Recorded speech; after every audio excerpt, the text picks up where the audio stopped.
Então, quando nós pensamos qual a maior vantagem, se tomar varfarina e evitar, por exemplo, os vegetais que têm vitamina K, que têm um efeito protetor, ou evitá-los ou consumi-los em conjunto com a varfarina, é uma questão que é muito controversa. Então não existe uma resposta certa, mas compreendo que se tomares varfarina ou um destes derivados e evitares os vegetais, estás a despender, ou vegetais ou todos os alimentos de origem vegetal com vitamina K, estás a despender de uma série de fitoquímicos que vão também, por si só, tornar o sangue mais fluido, trazer mais saúde aos vasos e evitar, evitar tanto estes êmbolos, estes coágulos de circular, como de outros problemas vasculares. Então é bastante perigoso. A curto prazo poderá trazer-nos um pouco mais de segurança, mas a longo prazo vai degradar o sistema cardiovascular.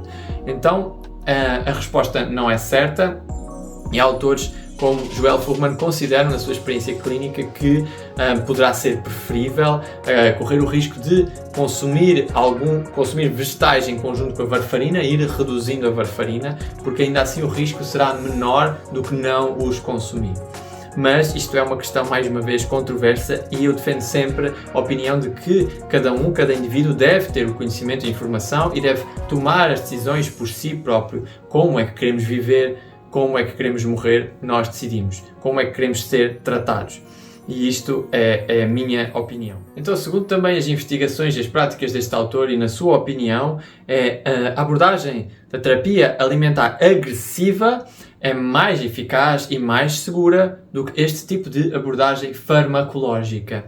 E muitas vezes o risco é menor nas pessoas que fazem esta alimentação agressiva poderem deixar o medicamento, principalmente se já o tomam ao longo de vários meses, e isso reduz o risco destes eventos cardíacos graves. Mesmo que uma pessoa tome esta medicação decorrente de uma valvulopatia reumática, do uso de uma miocardiopatia dilatada, válvulas mecânicas, entre uma questão de uma tromboembolia recente, mesmo que use a medicação devido a estas situações, será preferível ainda assim alterar a sua alimentação e retirar daí os benefícios. Então, voltando ainda um bocadinho a algumas recomendações alimentares, não te esqueças que será muito importante acabar o jantar. Não jantar, acabar o jantar 3 horas antes de ir para a cama, antes de ir dormir, e não comer entre refeições. É este aspecto de esperar 3 horas antes de ir dormir que permite que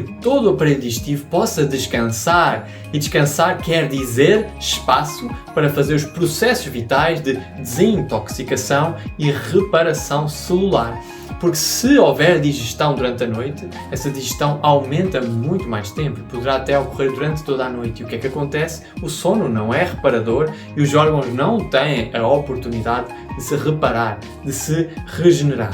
Mais uma vez, será muito importante não comer também entre refeições. Se consumirmos apenas 3 refeições por dia, dermos espaço entre as refeições, então o organismo vai também poder fazer todo este processo ao longo do dia, não havendo interrupções. O corpo tem espaço para terminar a sua digestão e iniciar processos de desintoxicação e reparação celular.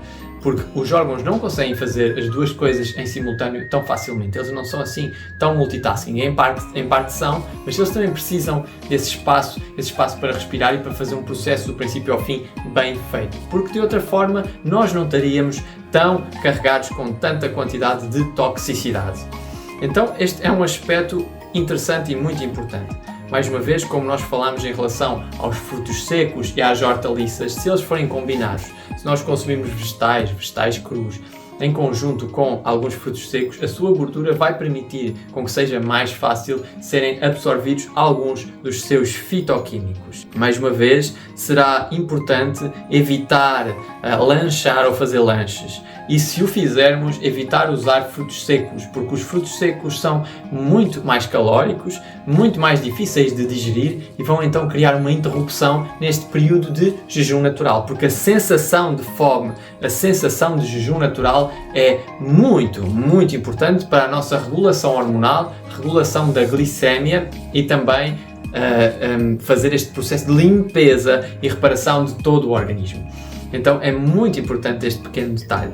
E se tu ainda escolhes consumir peixe, se consomes peixe, é preciso ter muita atenção a alguns detalhes, como por exemplo a presença do mercúrio. E a presença do mercúrio está, por exemplo, em peixes como o peixe-espada, o tubarão ou até a cavala, e que são principalmente mais perigosos até para grávidas. Então é preciso entender que o mercúrio envenena o cérebro e danifica muitos outros órgãos, causa danos que podem conduzir até a doença cardiovascular ou até a doenças endócrinas. Então o mercúrio envenena o cérebro, pode causar doenças cardiovasculares, doenças endócrinas, e está bastante presente no peixe, principalmente peixes como o cavala, o próprio tubarão, o peixe-espada. Entre este elemento ainda existem, por exemplo, os PCBs.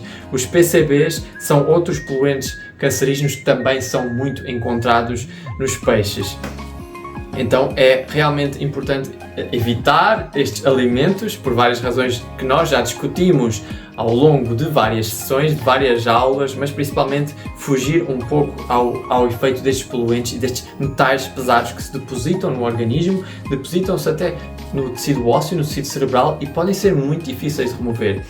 Há quem acredite que nem sequer são possíveis de remover.